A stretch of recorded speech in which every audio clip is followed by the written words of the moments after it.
Bonjour, bienvenue sur Edimof. Nous continuons notre interprétation du livre de Job, chapitre 19, versets 25 à 27, dans le sillage de la célébration de la fête de Pâques, où les chrétiens du monde entier commémorent la mort, la crucifixion, la mort et la résurrection de notre Seigneur Jésus-Christ. Amen. L'événement le plus important de toute l'histoire de l'humanité. Voilà pourquoi il est important de revenir dessus, de passer du temps pour amener nos téléspectateurs, nos internautes à comprendre le sens de cet événement historique et qui a des, retombées, éternelles pour tout être humain sur cette terre. Amen. Soyez bénis. Donc aujourd'hui, nous allons continuer là où nous étions arrêtés la dernière fois, en parcourant le livre de Ruth, qui relate justement une histoire d'amour particulière, qui est en même temps une histoire de rédemption, et qui renvoie justement à ce que ce à quoi Job fait allusion dans ce passage du verset 25 au verset 27, où il dit que je sais que mon Rédempteur est vivant. Le même terme Rédempteur, c'est ce qu'on retrouve dans l'histoire de Ruth. D'accord? Parce que c'est une histoire de rédemption. Et nous reviendrons sur les traditions juives de ce phénomène-là, comment ça se passe, avec ce qu'on appelle la loi du Lévira. Nous reviendrons sur ces passages-là pour voir précisément ce dont ces passages parlent. D'accord? Et tout ceci, encore une fois, pour rappeler, ça entre dans le cadre de l'interprétation du livre de Job, versets 25 à 27. Amen. Nous allons encore ouvrir par une prière, remercier le Seigneur pour la vie qu'il nous donne, le remercier pour la santé qu'il nous donne, et pour l'opportunité de nous adresser à des internautes qui sont partout dans le monde francophone, pour partager cette vérité qui a été révélée il y a près de 4000 ans, à travers la vie d'un chrétien qui a été fidèle à son Seigneur, à l'Éternel, à Jésus-Christ, et qui, en dépit des souffrances qu'il a endurées, atroces, souffrances pour lesquelles, si l'un d'entre nous était confronté à ces souffrances, on se pose la question de savoir s'il ne renoncerait pas à leur foi. Mais nous voyons un Job qui est résilient, dont la foi est indéfectible,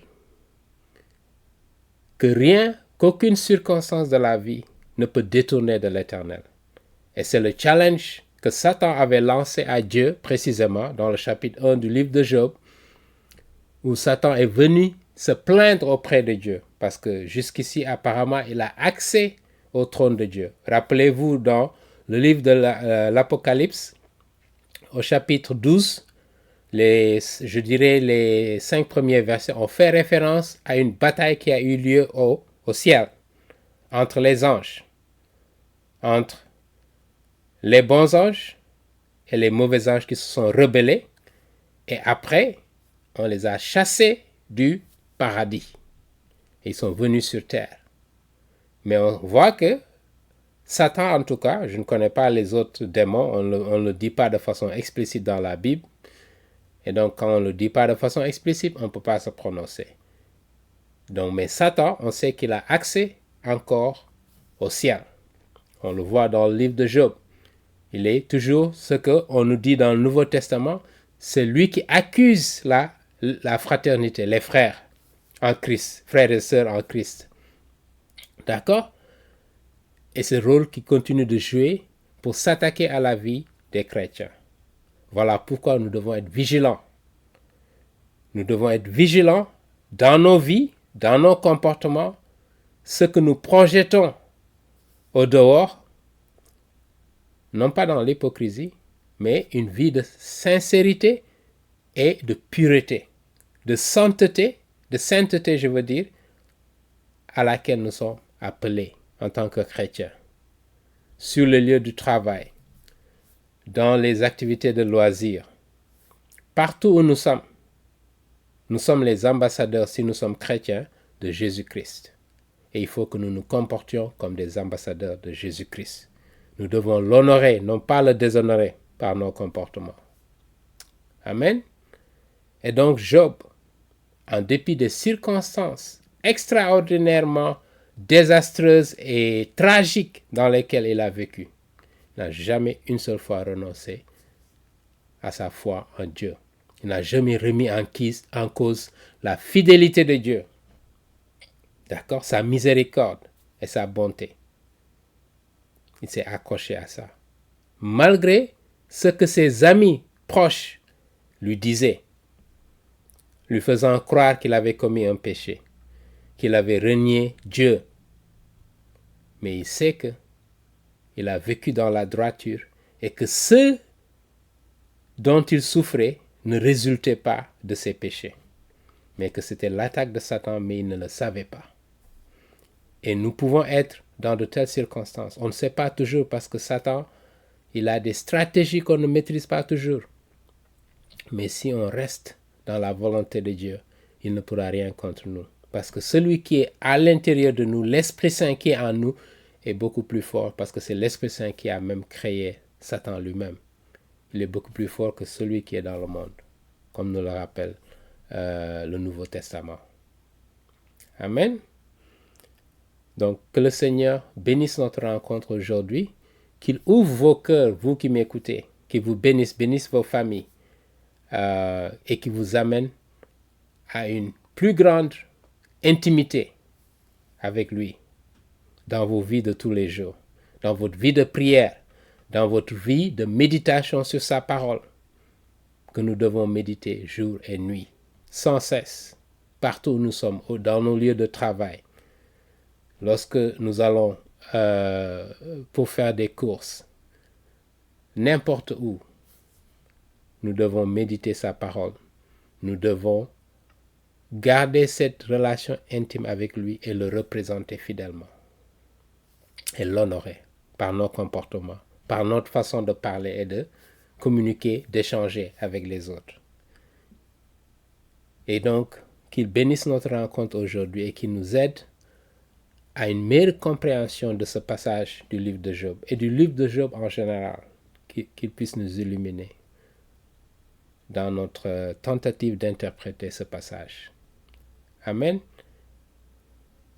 Donc merci de nous joindre et donc nous continuons ici avec la lecture du livre de Ruth. Comme je le disais, nous étions en train de comprendre l'original, le sens étymologique du terme hébreu rédempteur, rédemption, en hébreu, qui veut dire gawal.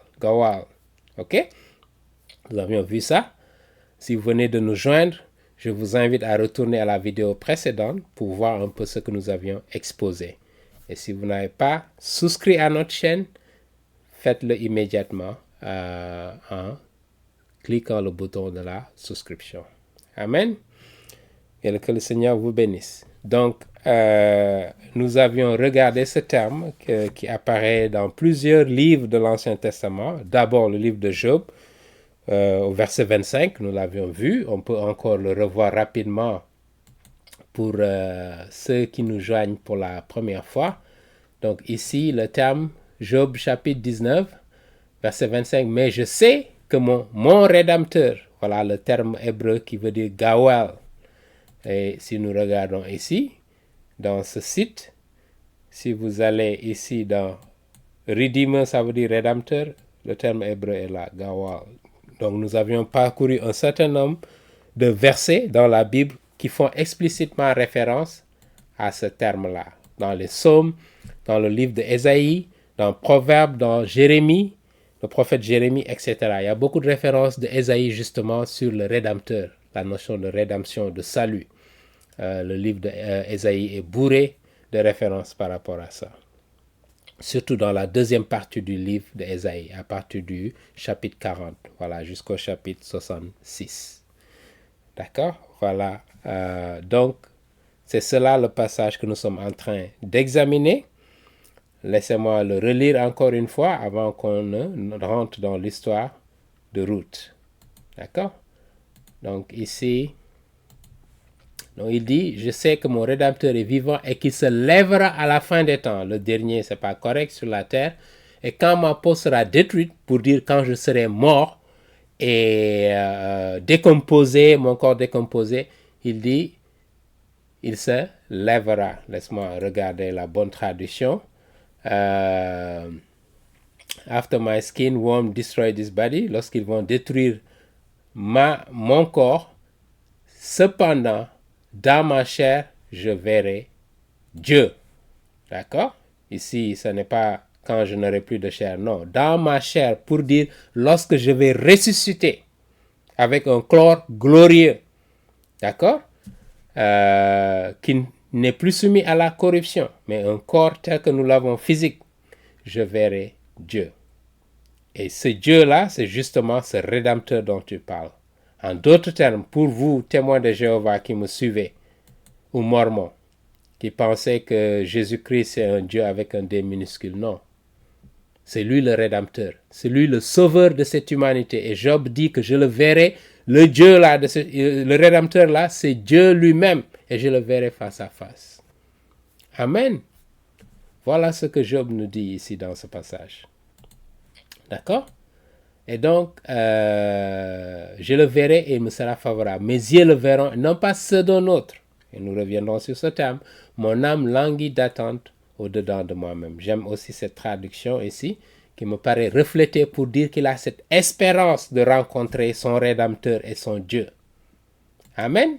Et c'est ce que nous devons avoir tous. Nous devons nous réjouir de cette opportunité de pouvoir le rencontrer physiquement avec un corps glorieux, où il n'y aura plus de maladie, plus de souffrance, plus de pauvreté, plus de péché. Nous serons libérés de tout cela. Parce qu'il est lui le premier ressuscité. Voilà pourquoi on célèbre la Pâque. Parce qu'il est ressuscité le premier avec un corps glorieux. Il ne faut pas confondre cela avec des gens qu'on ressuscite.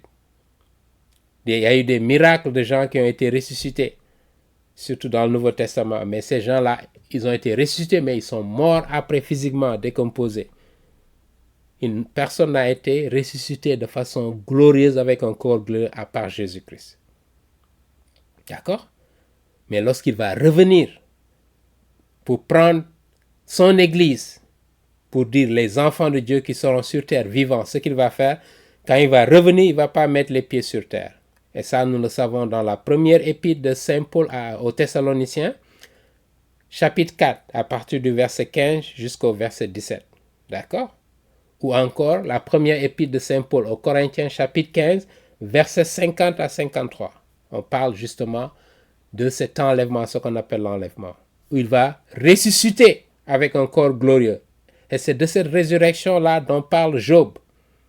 Il dit que j'attends cette résurrection. Job, qui est décédé il y a plus de 4000 ans, il va ressusciter avec un corps glorieux. Et tous ceux qui seront morts en Christ vont aussi ressusciter.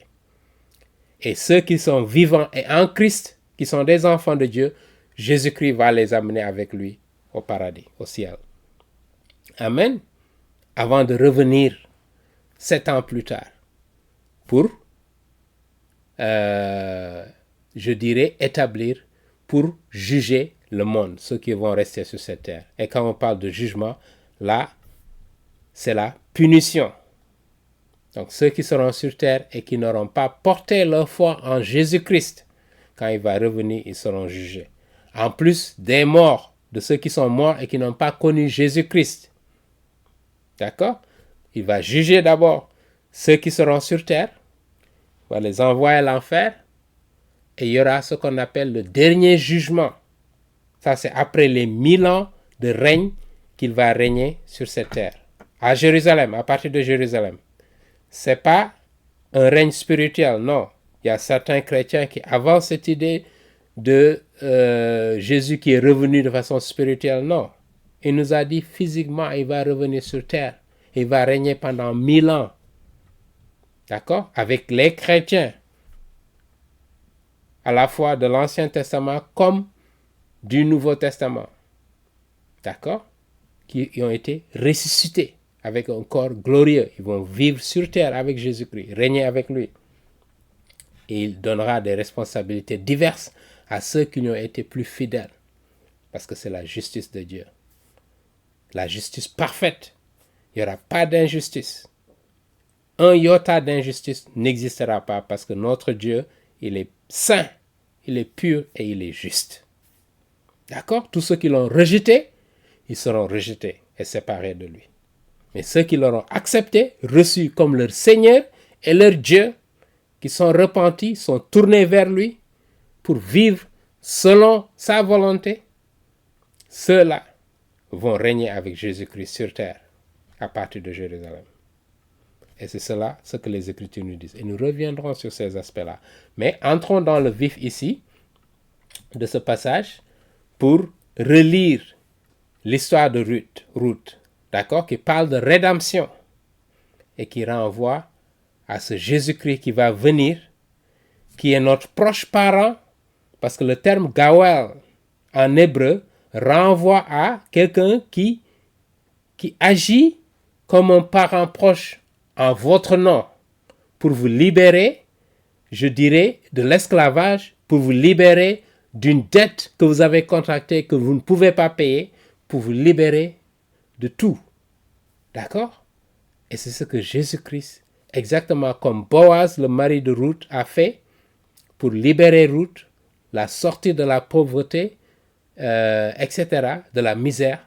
Jésus-Christ va nous sortir du péché, va nous sortir de toute servitude pour que nous entrons en relation avec lui-même de façon intime pour le connaître. Amen. Parce que nous sommes libérés du péché. Un chrétien n'est pas sous le poids du péché. Mais un non-chrétien, quelqu'un qui ne connaît pas Jésus-Christ, il est encore sous l'emprise du péché. Parce que ses péchés ne lui sont pas pardonnés, ne lui sont pas encore pardonnés. Amen. Voilà le message simple de la Bible qui nous interpelle. Et à travers ce passage de Job qui nous rappelle l'histoire de la rédemption, de la relation entre Dieu et les êtres humains. Et comment il nous aime tant. Il nous a tant aimé. La Bible nous dit Dieu a tant aimé le monde qu'il a envoyé son propre Fils afin que quiconque croit en lui, en son Fils, ait la vie éternelle. Voilà l'évangile. Voilà le message que Jésus-Christ nous a laissé à nous tous. Et si vous êtes musulman, athée, témoin de Jéhovah, mormon, hindou, peu importe, vous êtes invité à accepter Jésus-Christ, à le recevoir en vous, à vous repentir, sortir de vos façons de penser que vous avez appris ou grandi avec ou connu dans le passé. Détournez-vous de cela. Faites un demi-tour et pensez comme Jésus-Christ pour qu'il vous ouvre les portes de la vie éternelle. Amen. Donc, relisons le livre de Ruth, chapitre 1. Donc, encore une fois, l'histoire de Ruth, nous allons le lire et vous aurez un peu le contexte. Donc, au temps du gouvernement des juges, nous avons rappelé juges ici, il ne s'agissait pas les juges comme nous le connaissons dans la cour, au tribunal, etc. Non, il s'agit ici de leaders politiques et militaires. D'accord? Des leaders politiques et militaires qui ont vécu en Israël pendant près de 450 ans à partir de 1300 avant Jésus-Christ jusqu'à 1100 à peu près, 1400 je dirais, jusqu'à 1100 à peu près avant Jésus-Christ. D'accord? Parce qu'à partir de 1050, je dirais, on commence la royauté avec le roi Saul, ensuite le roi David, etc. et Salomon, son fils. D'accord? Il nous dit au temps du gouvernement des juges, il y eut une famille dans le pays, un homme de Bethléem. Voilà, vous connaissez bien la ville de Bethléem où Jésus-Christ est né. Justement, cet homme qui vient de Bethléem est l'ancêtre de Jésus-Christ. Il partit avec sa femme et ses 2 fils pour séjourner dans la campagne de Moab. Nous avions expliqué aussi Moab. C'est à l'est de Jérusalem, si vous voulez, vers la Jordanie, d'accord, d'aujourd'hui, Moab, le pays de Moab, qui sont les descendants du neveu de Abraham, Lot, qui avait séjourné à Sodome et Gomorrhe, et qui a été détruit. Et quand ils sont sortis, il a eu des enfants avec ses propres filles qui ont commis cet acte. Et 2 enfants sont nés de la Moab et Ben Ammon. Et les Ammonites et les Moabites sont sortis de là. Et donc, l'un des ancêtres ou l'une des ancêtres de Jésus-Christ est une Moabite. Et on verra son nom, c'est Ruth, précisément son nom. Il dit le nom de cet homme qui est parti à Moab, c'est Elimelech, le nom de sa femme, Naomi, et le nom de ses 2 fils, Mahlon et Kilion. Ils étaient Ephratiens pour dire de Bethléem, de Juda. Il arrivera, parce que naturellement il y a 2 Ephrata en Israël. Il y a ce Ephrata de Bethléem, qui est au sud, et il y a l'Ephrata du nord, qui se trouve vers en Galilée, au nord. D'accord? Voilà pourquoi on fait la distinction. Et quand vous retournez au prophète Osée, chapitre 5, verset 2, il nous rappelle, il prophétise, le prophète Osée qui a vécu probablement vers 700 avant Jésus-Christ, il a prophétisé la naissance de Jésus-Christ à Bethléem même, d'Ephrata, 700 ans avant que l'événement ne se reproduise, que ne se produise. Il n'y a que la Bible qui peut nous fournir de telles informations. Et c'est ce Ephrata-là dont on nous parle ici. D'accord? Qui est à Bethléem. On continue. Ils arrivèrent dans la campagne de Moab et y vécurent. Puis Elimelech, mari de Naomi, mourut, malheureusement, et elle resta avec ses 2 fils. Et entre-temps, ils épousèrent des femmes moabites. Vous voyez, en principe, les Juifs, on leur demande de n'épouser que des Juifs, ou des Juifs, si vous voulez, s'ils sont des hommes. Mais comme ils étaient dans un pays étranger, ils se sont dit naturellement, si on ne trouve pas de Juifs à côté, où il n'y en a pas beaucoup, donc on ne va pas rester là célibataire toute notre vie. Donc ils ont épousé des femmes moabites. Mais vous allez voir que Dieu va utiliser même la désobéissance de certains pour faire aboutir son plan. Amen. Voilà le Dieu que nous servons, le Dieu de cet univers, qui est extraordinaire, qui nous aime tellement, qui est prêt à pardonner, à nous relever lorsque nous tombons. Il dit le nom de la première femme était Orpa et le nom de la seconde Ruth. Ils habitèrent là environ 10 ans. Donc ils ont vécu 10 ans là-bas. Mahlon et Kilion mourirent aussi tous les 2 et la femme resta privée de ses 2 enfants et de son mari. Quelle expérience, Naomi, qui a vécu beaucoup de difficultés dans sa vie. Et vous pouvez être aujourd'hui peut-être dans la situation de Naomi. Je voudrais simplement vous rappeler que le Dieu de cet univers, l'Éternel, n'est pas étranger à votre situation. Ne pensez pas que vous êtes seul et vous a abandonné, non. Naomi était dans une telle situation. Elle était dans la famine, dans la misère, la pauvreté. Elle ne pouvait compter que sur ses enfants. Généralement, les femmes en ce moment ne travaillaient pas, ils dépendaient de leur mari. Donc si le mari meurt, elle a les 2 enfants garçons sur lesquels elle comptait, meurent, vous imaginez comment elle va survivre. Et dans un pays étranger où on n'a pas de parents proches. Donc si vous êtes dans de telles situations, ne soyez pas découragés. Continuez à croire.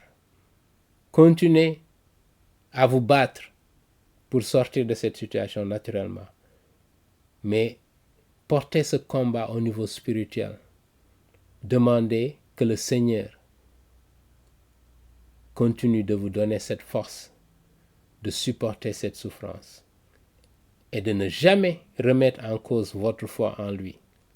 Parce qu'il voit les souffrances que vous endurez. Il sait mieux que vous-même dans quelle situation vous êtes. Ne pensez pas qu'il n'est pas sensible ou il ne sait pas ce que vous endurez comme souffrance. Non. Mais vous allez voir, Naomi, elle était dans la détresse la plus totale. Vous imaginez, pauvreté absolument pauvre. On ne peut même pas décrire. Mais Dieu va retourner cette situation. Dieu va retourner cette situation. Donc c'est pour vous encourager. Ne soyez pas découragés. Continuez à vous battre. Continuez à vivre pour le Seigneur. Continuez à l'honorer de votre vie, même dans la pauvreté. Parce que c'est votre cœur qui regarde. Alors, elle se leva, Naomi, elle et ses belles-filles, donc Orpa et Ruth, et s'en revint de la campagne de Moab. Donc elle revient car elle avait appris dans la campagne de Moab que l'Éternel était intervenu en faveur de son peuple en lui donnant du pain. Donc la famine était terminée.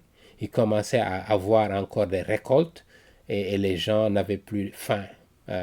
On connaît beaucoup les famines qui ont eu lieu, surtout en Afrique, dans les pays sous-développés, et comment beaucoup de gens n'arrivent pas à avoir le minimum, même pour manger 3 fois par jour, ils n'arrivent pas à le faire. Donc c'est des situations réelles qui ont eu lieu. Et Dieu sait ce que certains souffrent.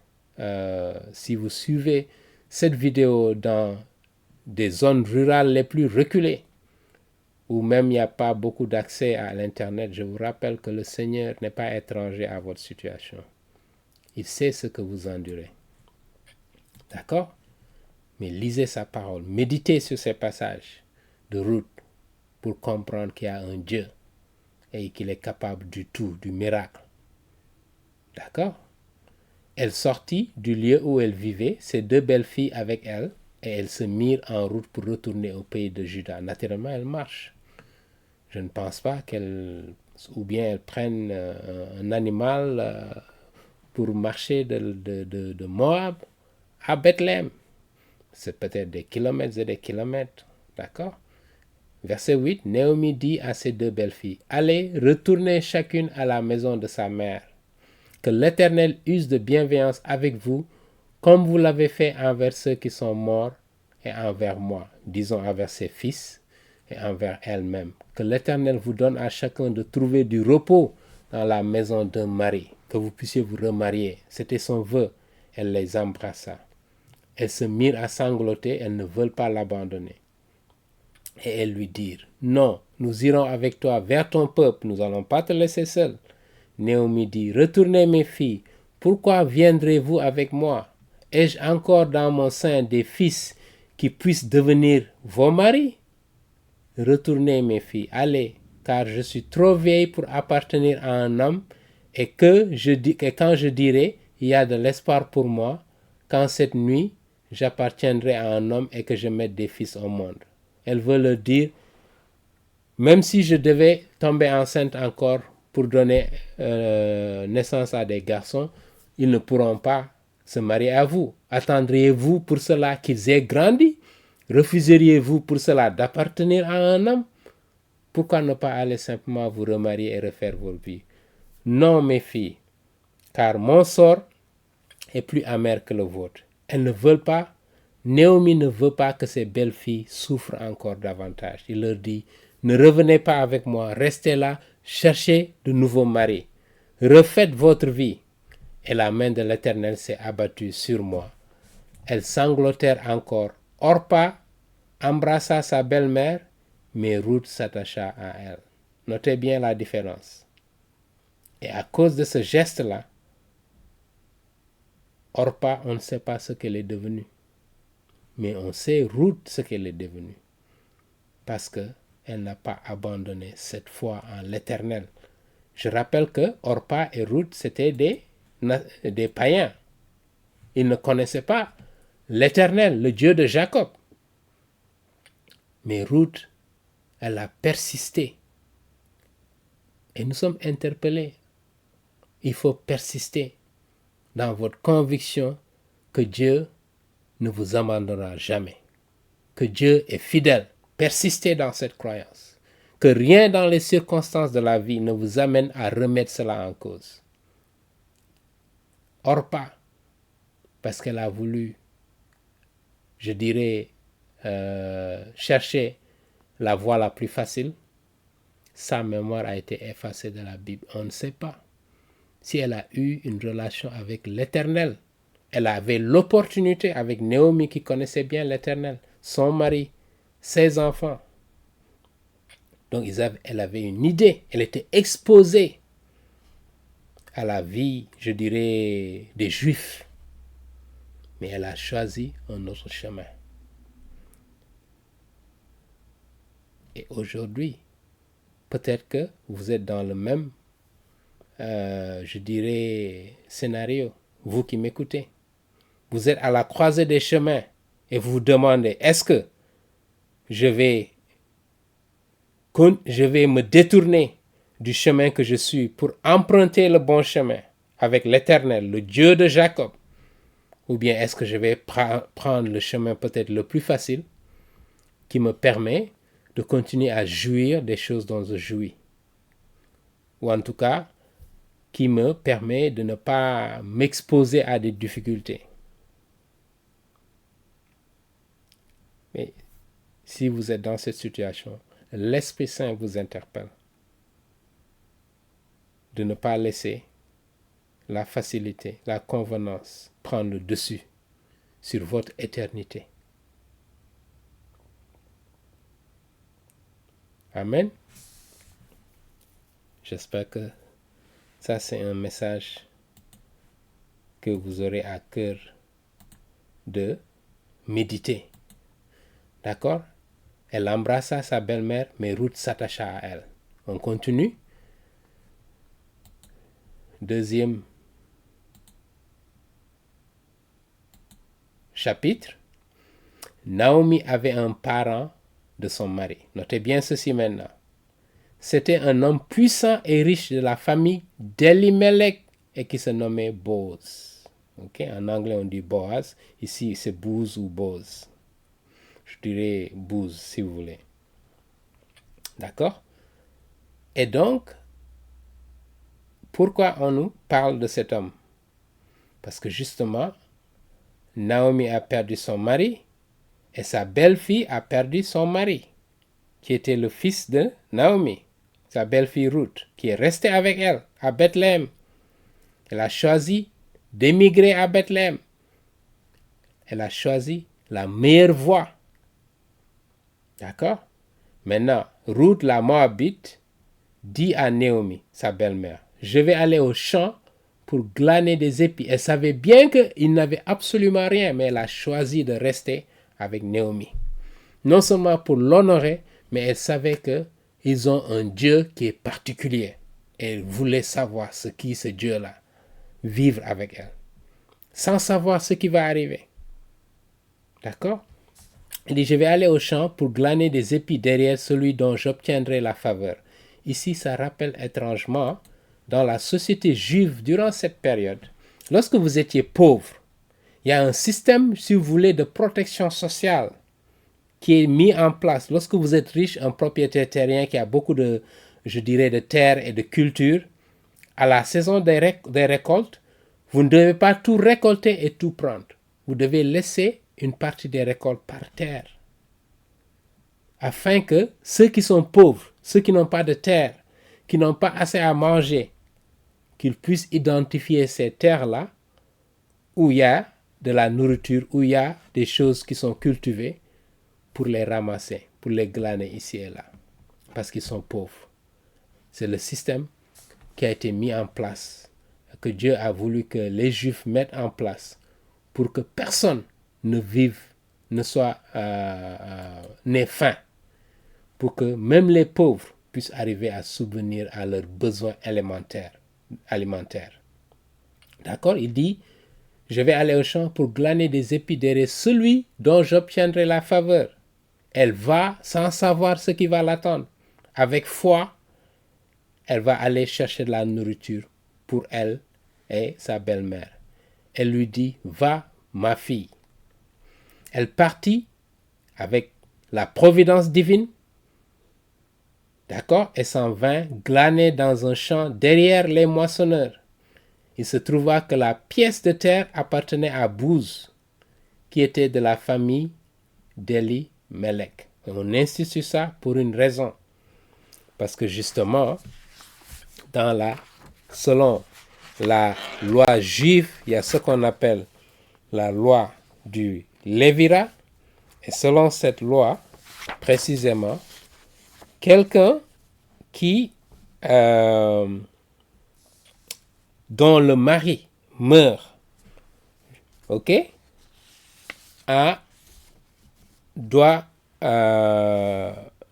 je dirais, recourir au frère du mari qui doit prendre cette veuve comme épouse afin que le nom de son mari puisse être perpétué.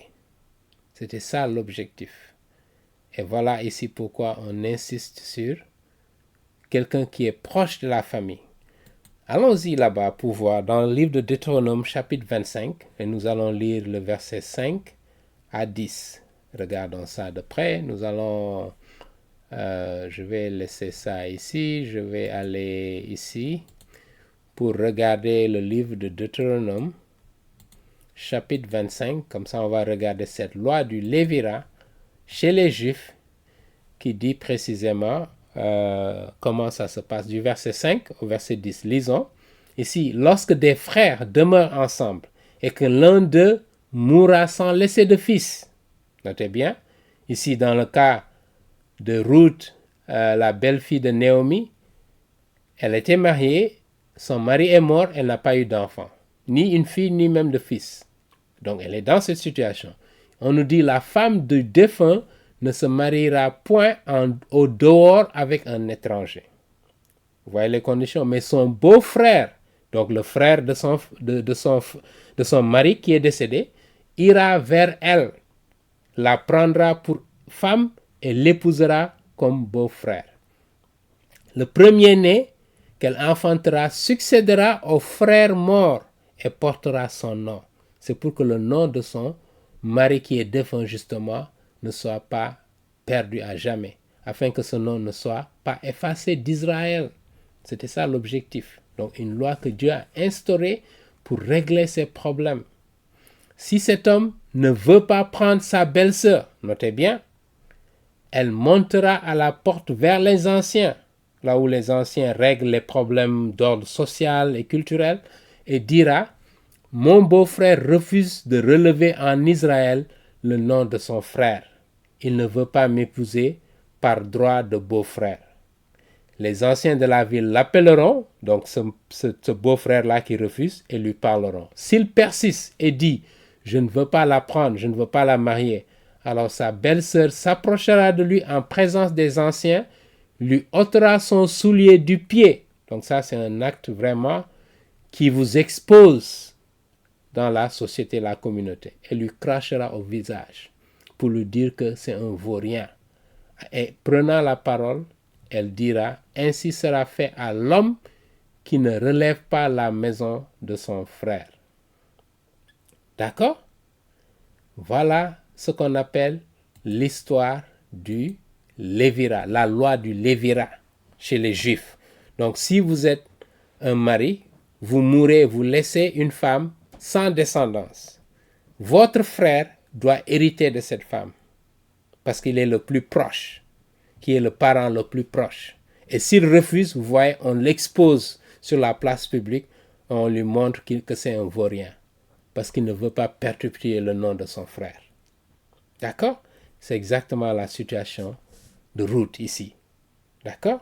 Et nous allons voir, donc il rencontre avec les circonstances, je dirais, la providence divine. Dieu qui intervient dans les événements de ce monde sur ce qui se passe, sans qu'on s'en rende compte. D'accord? Il dit donc, Boz, qui était de la famille d'Elimelech. Voici que Boz vient de Bethléem. Il est de Bethléem et dit au moissonneur: que l'Éternel soit avec vous. Ils lui répondirent: que l'Éternel te bénisse. Donc c'est des gens qui travaillent avec lui. Boz dit à son serviteur chargé de surveiller les moissonneurs: à qui est cette jeune femme? Parce qu'il a noté, il a observé, lui qui est célibataire, il a observé que c'est une femme qui fait palpiter son cœur, Et il se demande, mais c'est qui cette femme? Maintenant, le serviteur chargé de surveiller les maçonneries répondit, c'est la jeune Moabite qui est revenue avec Naomi de la campagne de Moab. Elle a dit, je vais glaner et ramasser des épis entre les gerbes derrière les moissonneurs. Depuis qu'elle est venue ce matin, elle a été debout jusqu'à présent et ne s'est pas assise qu'un moment à la maison. Il remarque aussi que Ruth est travailleuse. Elle travaille sans discussion, sans faire trop de bruit. Elle se focalise. Et ça a attiré son attention. D'abord, elle est belle. Deuxièmement, elle est travailleuse. Pour un célibataire, ça, ce sont des candidats, de bons candidats. D'accord? Si vous êtes célibataire, vous devez prêter attention à cela. Une femme qui a des vertus, qui est travailleuse, d'accord, qui ne crée pas de problème, qui ne fait pas beaucoup de bruit.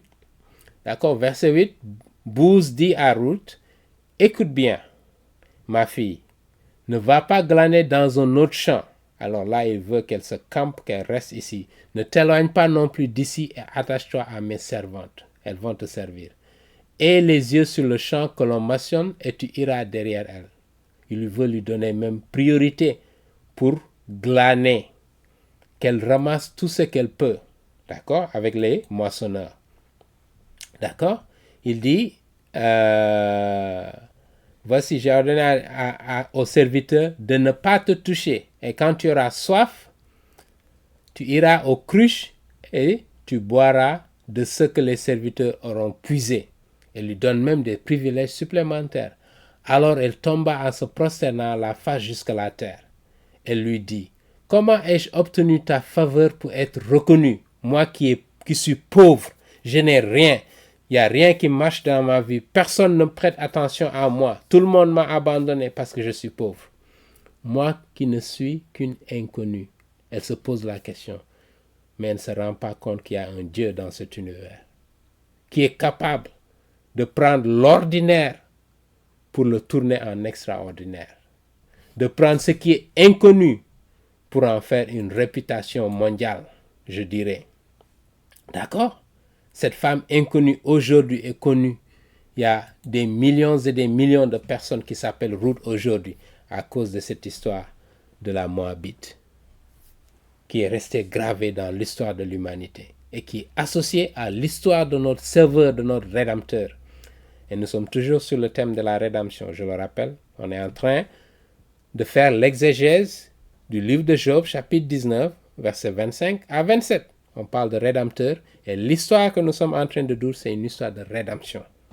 Et vous allez voir Boaz, qui est proche de Naomi, de son mari, Elimelech, d'accord, pourrait servir de Goël, de Rédempteur si vous voulez, de parent proche, pour racheter, pour sortir Ruth de la pauvreté. D'accord? Pour les libérer de la dette qui les encombre et qui les empêche de vivre une vie normale. Voilà la trame de l'histoire. D'accord? Une inconnue. Moi qui ne suis qu'une inconnue. Boaz lui répond, dit, on m'a raconté en détail, donc il s'est renseigné, ça c'est un célibataire qui cherche vraiment, tout ce que tu as fait pour ta belle-mère depuis la mort de ton mari. Voilà un homme sage. Avant de rentrer dans une femme, d'avoir des relations avec une femme, il faut chercher à la connaître d'abord. Donc il se renseigne sur les origines de cette femme, sur son comportement, sur comment elle se comporte avec les autres. Parce qu'il y a beaucoup de femmes qui cherchent à vous impressionner lorsque vous êtes là, mais quand ils sont chez eux, ils retrouvent justement leur caractère. Et vous devez savoir quel type de caractère elles ont avant d'avoir toute relation avec elles. C'est important. Des enseignements pour les célibataires ici. D'accord? Donc se renseigner sur ces personnes, leur caractère, leurs vertus, et comment tu as abandonné ton père. On m'a raconté en détail tout ce que tu as fait pour ta belle-mère depuis la mort de ton mari. Et comment tu as abandonné ton père, ta mère et ton pays natal pour aller vers un peuple que tu ne connaissais pas auparavant. Donc ça, c'est extrêmement important. C'est une femme de vertu.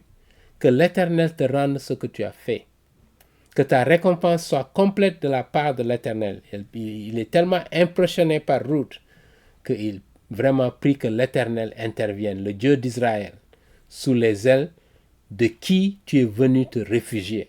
Et il a compris que Ruth a choisi le Dieu d'Israël, qui est le vrai Dieu. Elle a compris que c'est lui le Dieu de cet univers. Et qu'il est préférable de tout abandonner. Famille, amis, privilèges de la vie, pour suivre le vrai Dieu de cet univers. Vous ne le regretterez jamais. Parce que les gains sont éternels. Tout ce que nous pouvons gagner sur cette terre est temporaire. Mais si vous suivez l'Éternel, si vous abandonnez tout pour suivre l'Éternel, si vous sacrifiez tout pour suivre l'Éternel, vous ne le regretterez jamais. D'accord? Elle dit, j'obtiens donc ta faveur, mon Seigneur, parce que c'était un grand propriétaire, riche terrien. Tu m'as consolé, parce que tu m'as ouvert beaucoup de portes, parce que je peux glaner comme je veux, je peux boire, on peut me servir. Tu m'as vraiment gâté. Tu as parlé au cœur de ta servante. Et pourtant, moi, je ne suis même pas l'une de tes servantes. Donc, elle est reconnaissante. C'est une femme humble. Donc, tellement de qualités qui attirent l'attention du célibataire riche Boaz. D'accord? Rien à voir avec les célibataires qu'on retrouve dans les séries télévisées. Je sais qu'ici aux États-Unis, il y a une série qui s'appelle The Bachelor. Horrible. Où une personne célibataire qui a beaucoup d'argent, qui cherche une femme, et donc les filles viennent se présenter avec toutes sortes de... sans que tu ne saches quel genre de personnes ils sont, et finalement tu peux sortir avec une d'elles. Alors là, je trouve ce genre de série télévisée vraiment de basse classe, je dirais. Ce n'est pas comme ça qu'on cherche une femme. Vous ne saurez jamais dans telles circonstances, parce que chacune d'entre elles va chercher à vous plaire. D'accord? Vous ne saurez pas le vrai caractère de ces gens-là, absolument. Donc, je ne le conseille à personne, surtout ceux qui veulent suivre Jésus-Christ. D'accord? Ou les femmes qui s'adonnent à ces pratiques-là pour séduire les hommes, non. Si vous êtes chrétien, vous devez renoncer à ça.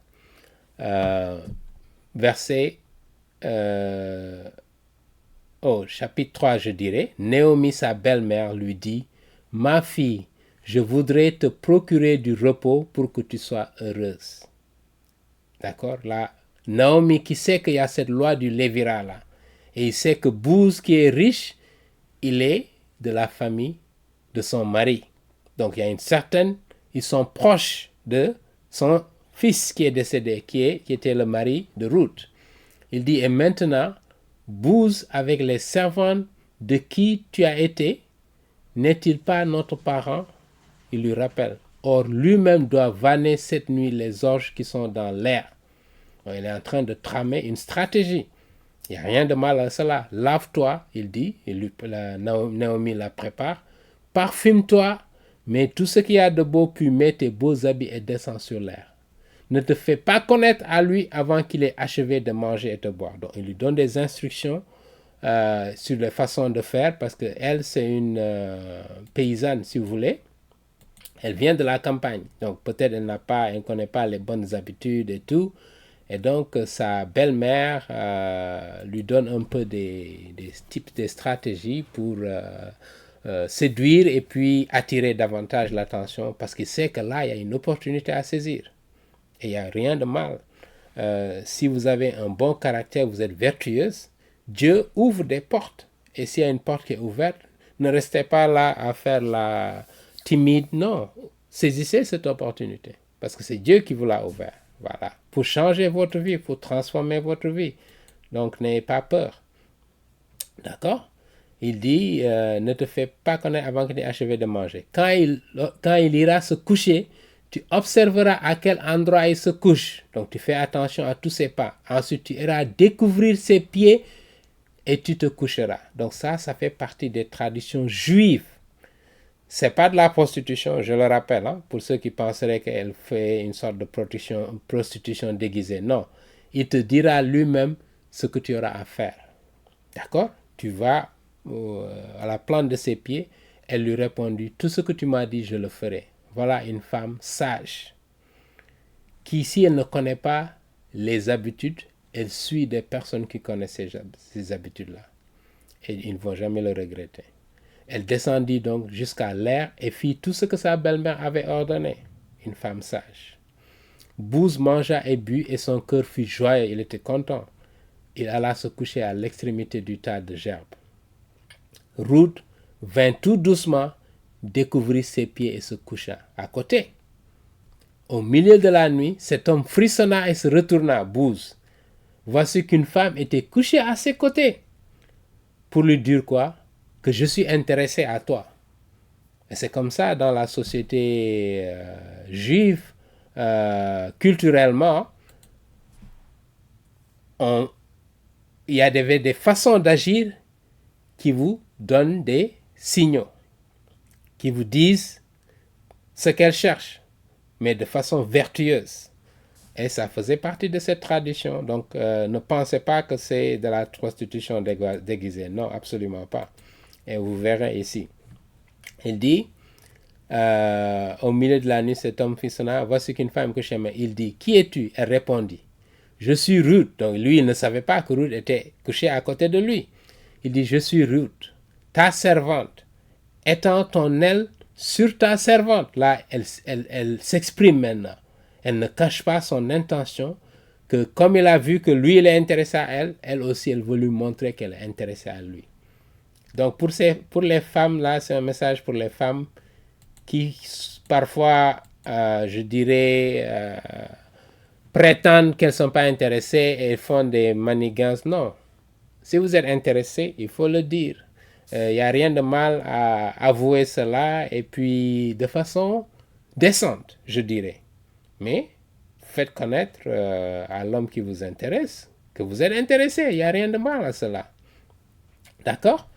Il dit donc, je suis Ruth, ta servante, étends ton aile sur ta servante, car tu as devoir de rachat. Alors là, elle a appris le message de sa belle-mère.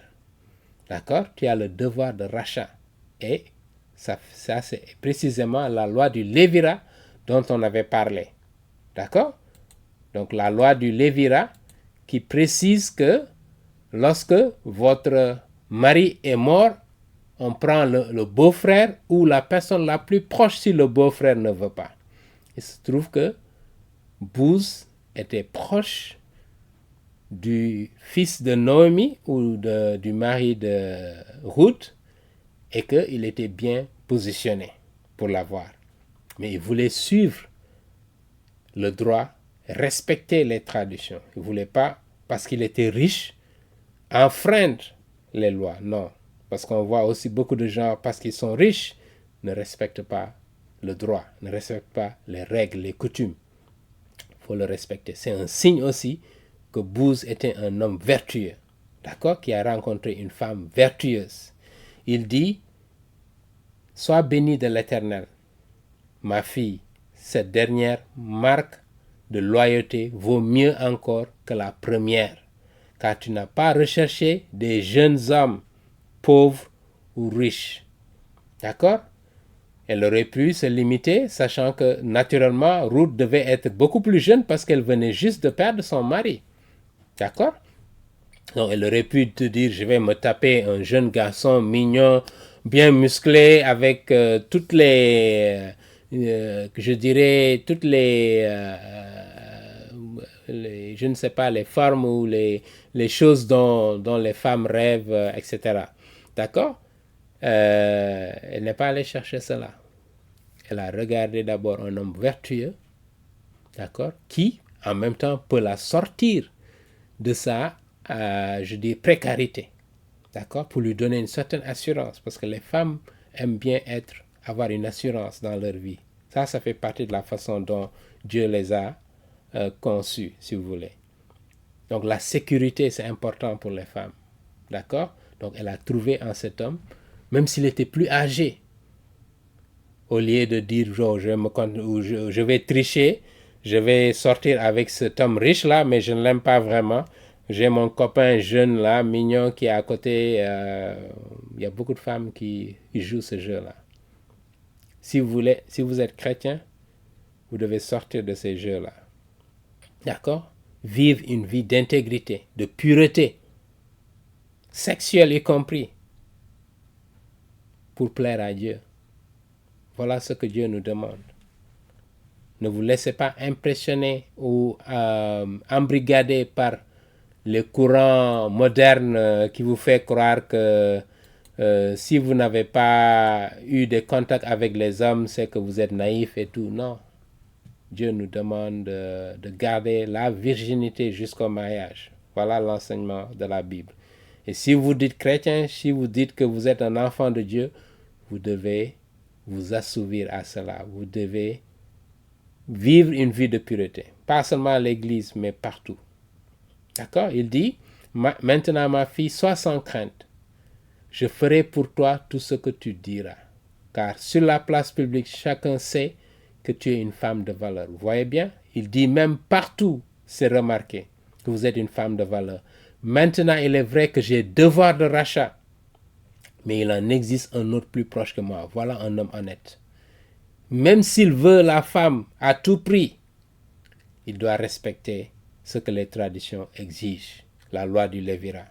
Il doit avoir demandé au beau-frère le plus proche pour voir est-ce qu'il veut épouser la femme ou pas. Il dit passe ici la nuit. Il lui demande de rester tranquille.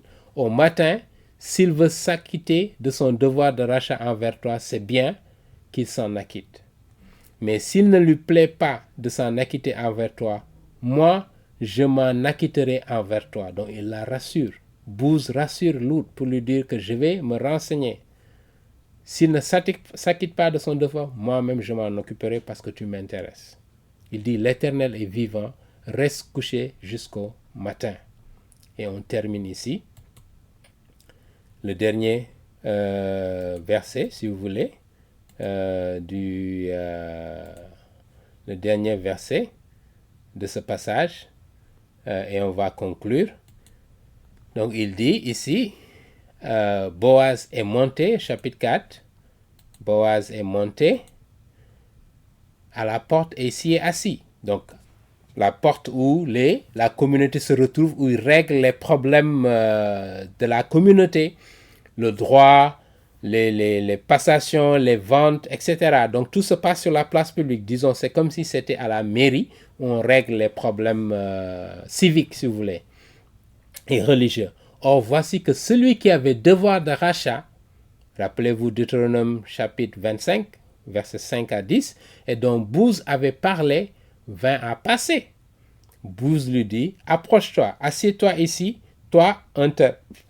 Il s'approcha et s'assit. Booz prit alors 10 hommes de témoins. Il veut s'assurer qu'il fait les choses correctement. Parmi les anciens de la ville et dit, parce qu'il était aussi, je dirais, propriétaire riche qui était connu de la communauté. À Bethléem, asseyez-vous ici, et ils s'assirent. Puis il dit à celui qui avait le devoir de rachat, donc le beau-frère de Ruth, Naomi, revenu de la campagne de Moab, a mis en vente la pièce de terre qui appartenait à notre frère Elimelech. Parce qu'elle est pauvre, donc elle voudrait vendre la terre qui leur appartient pour qu'ils puissent survivre. D'accord? Il dit, et moi j'ai pensé t'en informer et te dire. D'accord? Il voulait vendre la terre, faisant l'acquisition. Il dit, achète le terrain. Comme ça, tu peux récupérer en même temps la belle-fille de Naomi.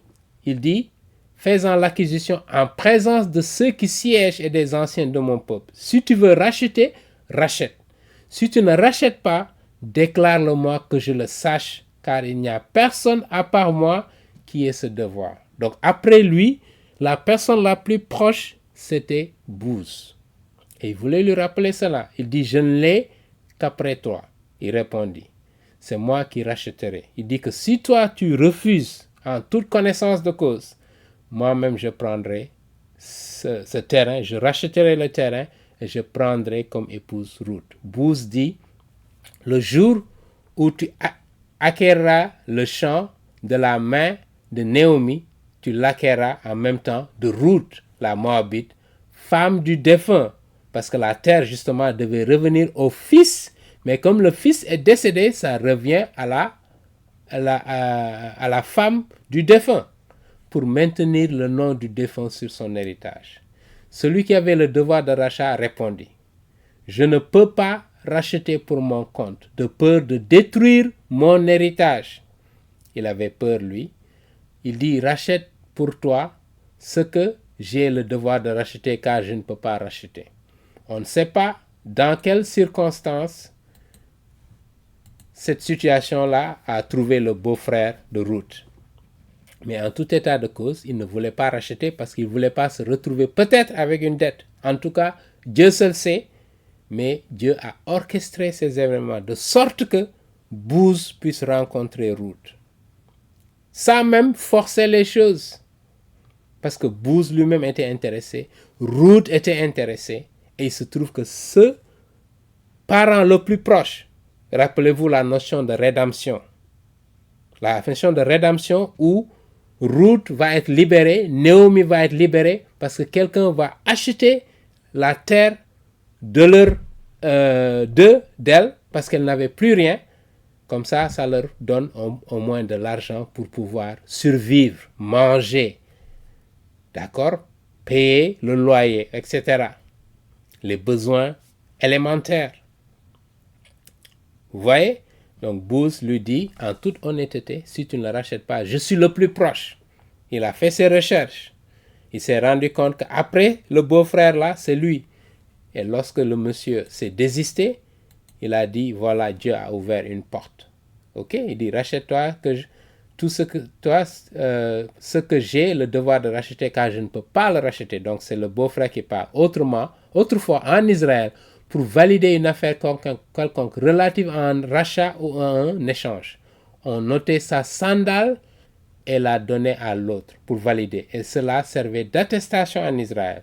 Celui qui avait devoir de rachat dit donc à Booz, fais l'acquisition pour ton compte, et il ôta sa sandale. D'accord? Pour dire que c'est validé. Il a accepté. Alors Booz dit aux anciens et à tout le peuple, vous êtes témoins. Donc il a fait ça en plein, de façon transparente, claire. Voilà ce que Dieu veut. Qu'il veut que nous soyons transparents là où nous sommes. Que ce soit au travail, au supermarché, partout où nous sommes, il veut que nous soyons transparents et honnêtes dans ce que nous faisons, dans nos transactions. Il dit, vous êtes témoins aujourd'hui que j'ai acquis de la main de Naomi tout ce qui appartenait à Elimelech, son mari, à Kilion et à Mahlon, ses deux enfants. Et que je me suis également acquis pour femme, donc non seulement le terrain, mais en même temps, tu ne pouvais pas acquérir le terrain sans aussi acquérir la femme, la Moabite qui l'intéressait, parce que tu dois les prendre. Femme de Mahlon, pour maintenir le nom du défunt sur son héritage, et pour que le nom du défunt ne soit pas retranché d'entre ses frères et de la porte de la ville. Vous en êtes témoins aujourd'hui. Tout le peuple qui était à la porte et les anciens dirent, nous en sommes témoins, que l'Éternel donne à la femme qui entre dans ta maison d'être comme Rachel et Léa, qui tous deux ont bâti la maison d'Israël, dont il lui souhaite toutes les bénédictions dans leur mariage. Il dit, deviens puissant à Ephrata et fais-toi un nom à Bethléem. Puisse la descendance que l'Éternel te donnera par cette jeune femme rendre ta maison semblable à la maison de Péret que Tamar enfanta à Juda. Et nous reviendrons sur cette histoire de Tamar, qui était la belle-fille justement de Juda. Parce que Tamar s'est mariée avec deux de ses enfants qui sont morts. Et il y avait un troisième fils qui était plus jeune, mais Juda n'a pas voulu que se marie parce qu'il avait peur que le troisième fils ne meure aussi, comme ici Ruth avait perdu son mari.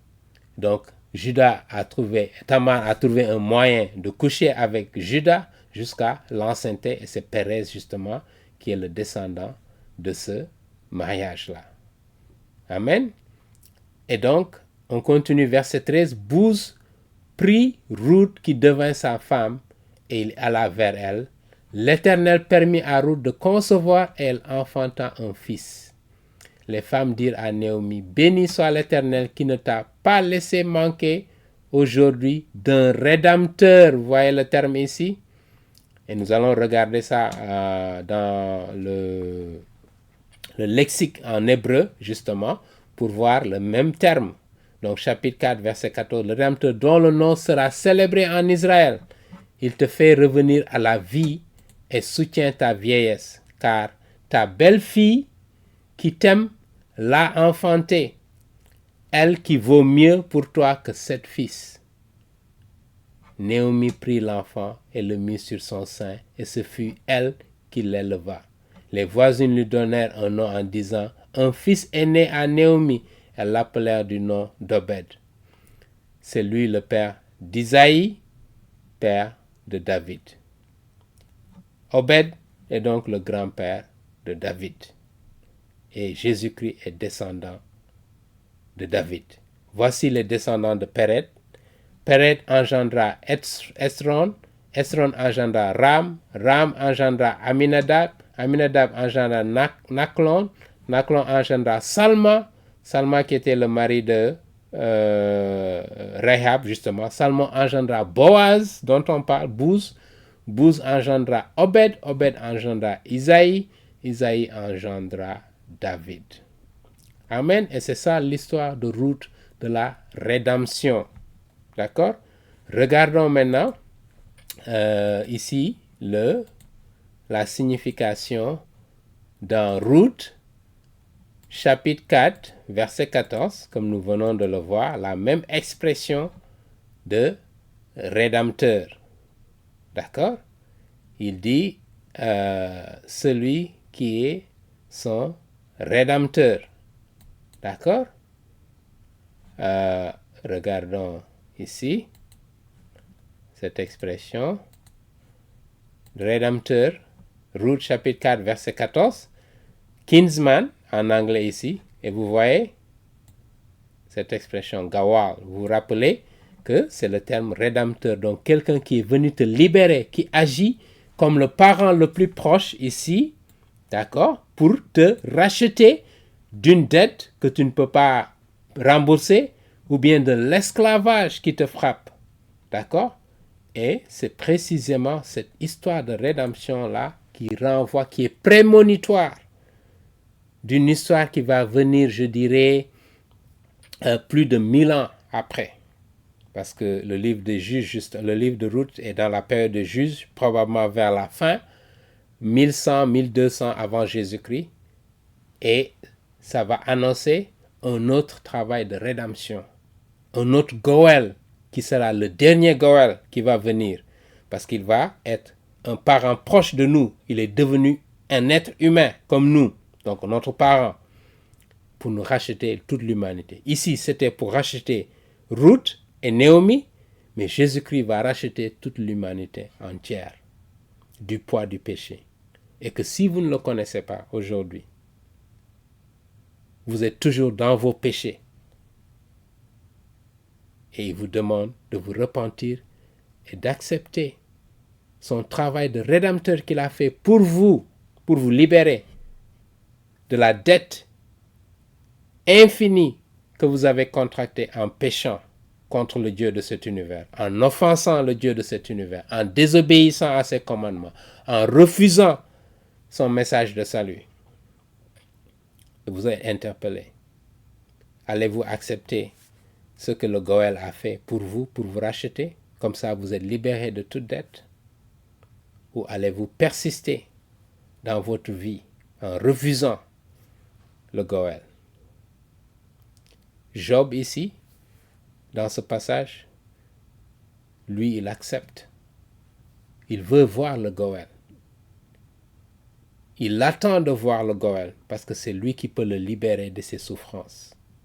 C'est lui qui peut lui donner cette espérance-là qu'il va le rencontrer un jour, le Dieu de cet univers. Amen.